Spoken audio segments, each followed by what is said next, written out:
When they talk about this team, talk about a lot of the roster changes that you've gone through, and yet, especially recently, you seem to still be able to maintain your momentum. What do you think is the reasoning behind being able to gel so well as a team despite those? I think Anna and Topias just made it easy. Anna is some guy who took a 1-year break from Dota. He was really hungry to come back, and Topias is a handful, but we'll make it work. So we're going to talk about the thing that everybody's talking about, which is S4 and Fly leaving, and you all had to reset pretty quickly. Notail, for you, what was that like, going through that change? I'm actually not that willing to talk about it. Yeah. It's something for later, another day. Can you help people understand why you don't want to talk about it so that we can all leave you alone? It's just personal. It's nobody's business. Right. And yet the team had to come together pretty quickly. So when you looked at rebuilding the team, what were you looking for? Teams, rebuilds or reforms other teams. I mean, Anna was luckily willing to join, and Topias was available. Destiny, I guess.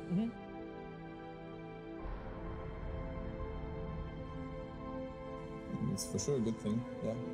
Especially when we just rebuilt. We're like hungry to like play together and get as much play time as we can, getting to know each other better in the game. So the more games, the better. I was personally more happy not being qualified and then going through all the way, because I think this is where teams really come together or in the shadow. I think this was a very good learning opportunity for all of us. And how do you guys like playing support together alongside each other?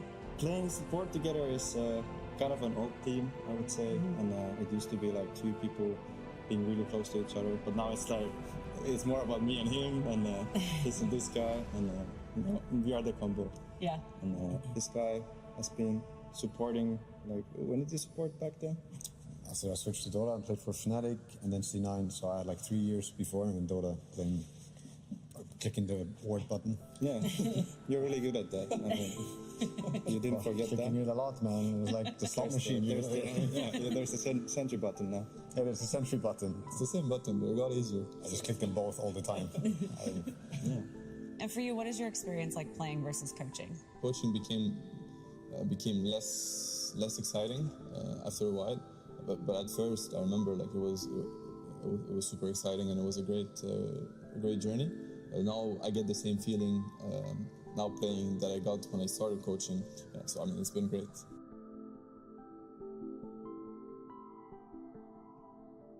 I think it's to each his own. Yeah. What is it for you? I just want to own some noobs. Wake up in the morning, and that's it. Yep. Yeah.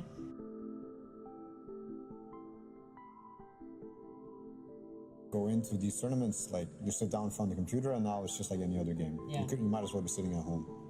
And it probably wouldn't also help if every time something happened, you look up, look at the crowd. What does everyone think? No, it's probably a really good gift for the audience. Also, when people are just focused on playing their best Dota, we're all also big Dota fans. We love watching Dota. Right. So, as a Dota spectator, it's usually what you like to see, just like witness some great games.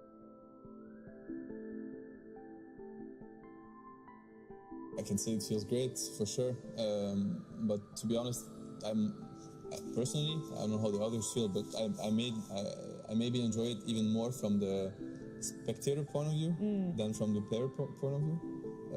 When you're just done playing a game as a player, you're very focused. You're in a bubble, kind of. So you need some time to get out of it, like get back to the reality. I think it's the same for most. Yeah. Unless you maybe win the tournament and you're there and like you realize that the tournament's over, you might be able to, enter reality faster. But if you're playing and you win a game or lose a game, it's kind of like, what's next?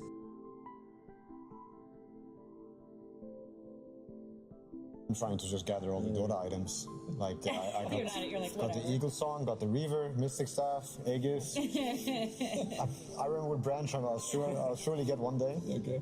So that's me.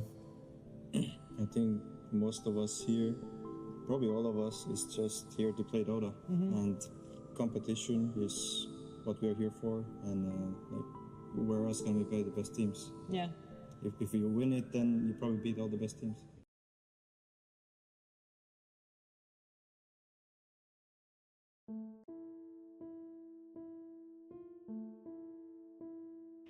Looks the same to me.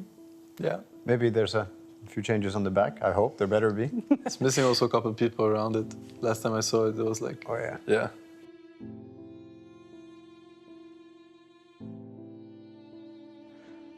Life has been very relieving for me ever since.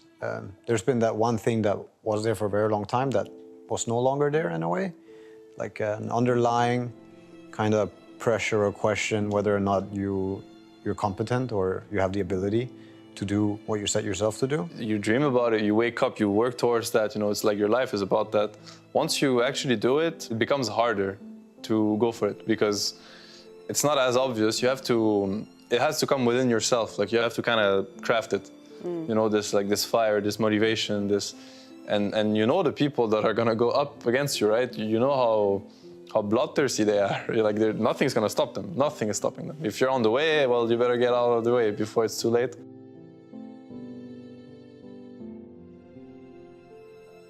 Dota asks for a lot of time. It asks for all your time, more or less. And if somebody doesn't want to spend their time doing something, well, everybody should have the freedom to do what they want. And yeah, we set ourselves this crazy goal of winning the international. So once that's achieved, what do you want to do? And then, well, a lot of us wanted to play right away. And Anna decided that he's not ready to play. Like he, again, wanted to self-reflect, spend some time at home. And that was that.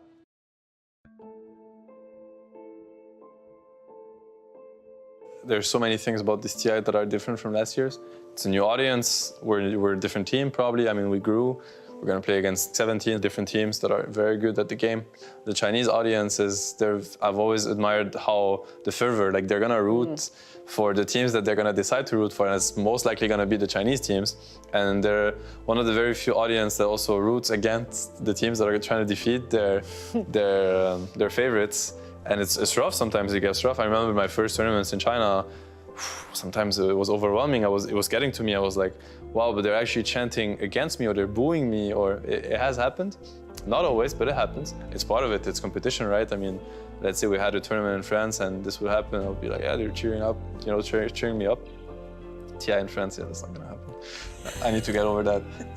One day, man, one day. We just keep the game alive long enough. Yeah. Maybe all the other nations will fall and France will be the last one standing, and then you'll get Boy, your TI. that got dark. Doesn't need to be a world war for it to be held in France. No, but we're just talking about the feasibility of TI happening in France. We're just going through options, you know, nothing more. That's about the only option that we have. Yeah.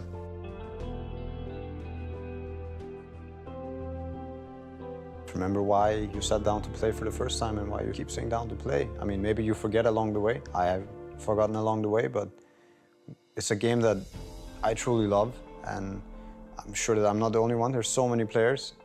Just the good parts again. Focus on the positivity, enjoy the games, enjoy your teammates. Don't queue for the next game if you're in a bad mood and you know it's gonna be a bad game. Queue if you're looking for the fun, if you're looking for something good, if you're looking for that nice game or nice experience. And that doesn't mean winning. Some of the best games are still spent losing, and yeah, some people get caught up in that as well. Play for fun, have fun, enjoy it. Thank you, guys. Yeah, you're welcome.